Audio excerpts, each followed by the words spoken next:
You are looking at the glass box. I stood in a glass box under a sign that read, "I can't talk in the box." I stand in the glass box. I am seen. I allow myself to be seen. Maybe for the first time. In January, I created the box and got into the box for a project brand new. The box was constructed by my dad. He had to seal me in and let me back out. And if he hadn't been there, I'm not sure that I would have done it. For weeks before the glass box lived in my sitting room. I spent a lot of time in the box, investigating something. I wasn't really sure why I was in the box, but I knew I had to do it.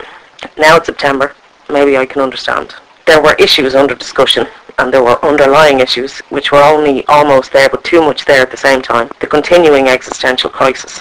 The phrase itself is overused and little clarified within. It's disenergy I'm compelled to explore right now. It's the disenergy of fear, of regret, of a pain I really know nothing about. A pain I know exists within me but can't attribute to any one point of realization or outlook or shift. It's the internal process that alienates me from taking action in the areas of my life today. It's the inactive, existential undertones that bring me continuously and cognitively to a stop. A stop inside that leaves me lacking a period of transformation beyond that. But then within are the changes not yet apparent or articulated but evidenced in moments when my eyes fill with tears in recognition of the energy within an idea. That energy that exists outside of the confines of the space I now occupy. Outside and beyond this physical placement of myself. The dichotomy of truths I can no longer seek to familiarise myself with because I no longer believe in that possibility. I no longer believe in the unities or the post-mortem of the future through the past. It's simply this. On the mountain, the rock is in charge. Even the act of acknowledgement, even the moment of realisation, even the ecstasy of allowing it to be so belies that fact and underlines it again. But therein lies the gift, or not. What does that presuppose? It supposes the mountain, it supposes the rock. It belies Sisyphus and his existence, thereby supposes the gods, the law, judgment. In the moment where my eyes welled up with tears, it was a recognition of my own work within a broader concept of energy, a broader awareness and means of practice which I had hitherto unknowingly complied with, or not.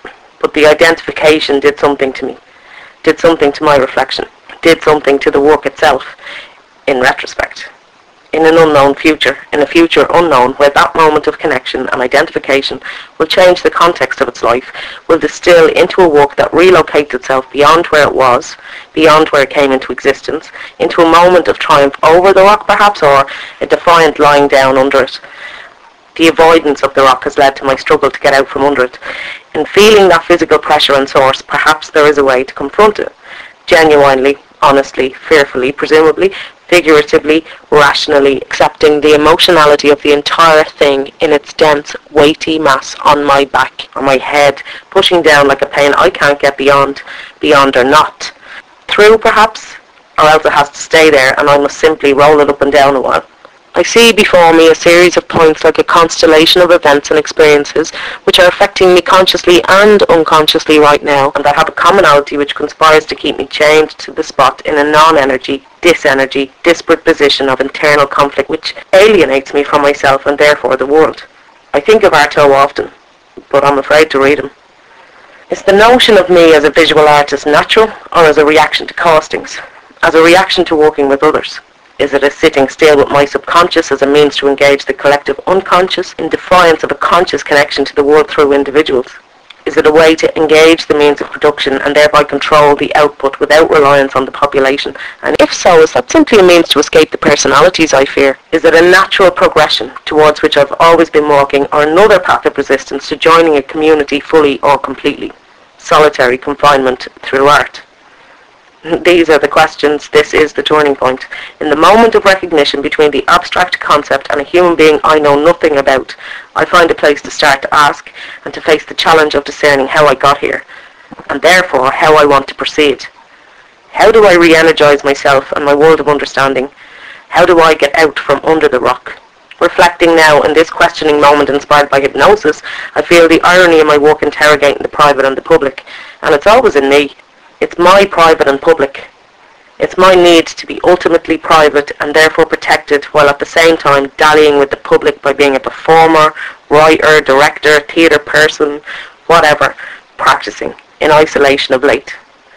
In isolation with a view to being exposed, a view to being seen.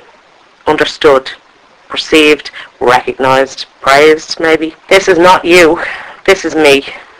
Something in your soul speaks to mine, speaks of mine. Something inside myself awakens in your eyes. In my mind I am afraid, I am desolate, barren of belonging. Without I smile, I love, I live. I know what it might become in me. I am becoming. I am becoming. I will become a space for love. I am becoming that space for love. In becoming, I am free. In becoming, I'm alive, enlivened by this hope that today anticipates in the unconscious, no, in the subconscious sector of my imaginings. I stand in the glass box, under a sign that reads, I can't talk in the box. I stand in the glass box. I am seen. I allow myself to be seen, to perceive the possibility of the non-performance of love. Instead, I stand within and with myself and be love. The transparency of love, the transparency of self.